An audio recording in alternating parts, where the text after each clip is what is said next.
Hey guys, welcome back to my gaming channel. And as Assassin's Creed Mirage is come down to that digestion period where we have all experienced it in some way, shape, or form, and there's all been an opinion given out, a lot of it ranging from good to bad of Assassin's Creed Mirage. Art is subjective, but I always felt it was kind of stripped of content.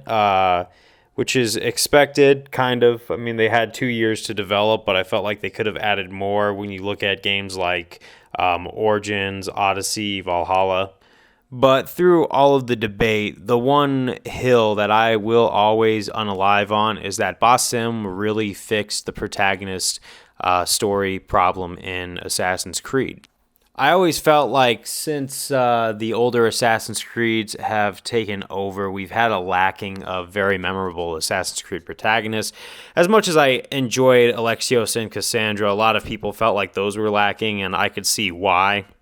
And Eivor was super lacking. In fact, a lot of Valhalla sometimes drug on. It was very long, and oftentimes a lot of that length was quite boring, in my opinion.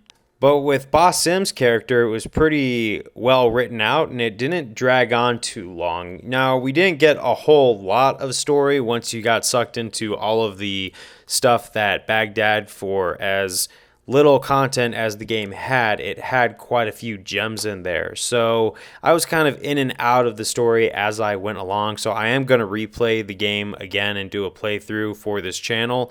But I do have to say that less was more in this thing, and when the story arc of Basim's character showed up, I was heavily invested, especially with this whole Nihal thing being his separate consciousness. Also, spoilers ahead, just so you guys know, but Nihal being his separate consciousness, and then you see the plot twist of that Nihal was never really interacted with by anyone but Basim.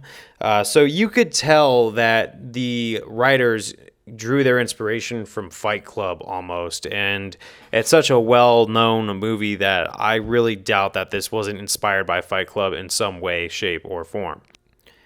Is it the most original thing? No, I mean, it hasn't been used too much because you can't really recreate Fight Club, but I liked how they did this. And then when you add on the layers of where Basim ended and Loki began, added much more tragedy. Because I'm not saying I liked Basim because he was a happy character. I like him because it was tragic. When you had Rashad, instead of explaining to him the dangers of going into that cavern, instead saying, I will end you if you try to go after it, really didn't help the case and could have saved not only Rashad, Basim, and the Brotherhood a lot, but the world itself. Eivor, a lot of other people in the timeline who Loki is going to come across. And you can really boil that down to Rashad's doing and the shame that Rashad must carry as she goes along. So it's not just tragic for two characters, but you see the contrast in the beginning. Basim being a guy who wants to be a tool for the greater good, a guy who's very selfless, not stealing for his own selfish purposes, but because he has been wronged by the higher ups in the golden age of Baghdad. And then through the struggle of begging for authentic guidance, begging to know who he is, and the only guidance he's getting is to become part of a collective brotherhood where he has to sacrifice his own individuality, and seeing the pain it has caused not just him, but everybody else around him. You empathize when you see him so hard pressed to find that machine and find out what that was and getting that result because he felt backed into a corner and he didn't expect Loki to come out of that. He expected to find peace, which he did, but they both went hand in hand.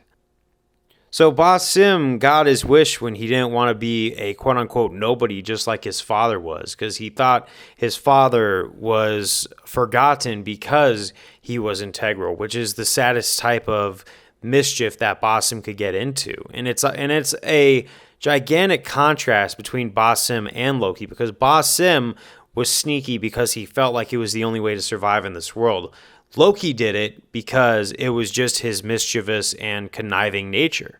Like that mirror scene at the end when he talks to Nihal and merges is very interesting because it shows that contrast and then what awakens out. And then you understand that once Loki comes out and you have the eagle scratch his face and the Assassin's Brotherhood very oblivious to what just went down in that finale, it shows that Loki has been around in taking on the role of Basim without anybody knowing for years to come, just waiting for the day he comes across Eivor or Sigurd or anybody who shared that past life with him of Fenrir and the sacrifice in Valhalla, aka the Great Catastrophe. And it plays into how he eventually became the mentor and then usurped the Brotherhood for a short time. Because if you go back over to Unity, where Bellic is talking about how the Assassin's Creed Brotherhood has always built itself up from nothing, changed leadership, purged it, had a tragedy in their leadership where things got mixed up, you can see that this was one of those moments where the Assassin's Creed usually just kind of had to bounce back. And in a way, if you look at how this game was kind of a bounce back depending on how you ask, it mirrors that same fate. And it's kind of a love letter to the resurgence of classic Assassin's Creed.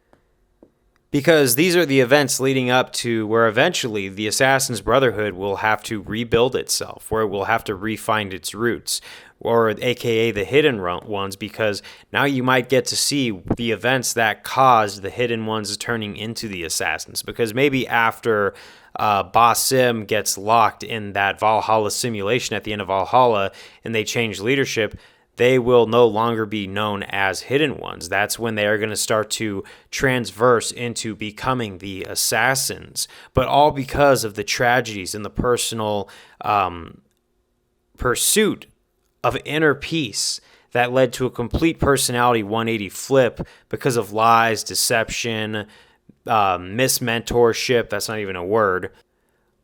But all this inner pain, turmoil, and tragedy that pushed Basim to finally find inner peace, yet lose himself in the process at the same time.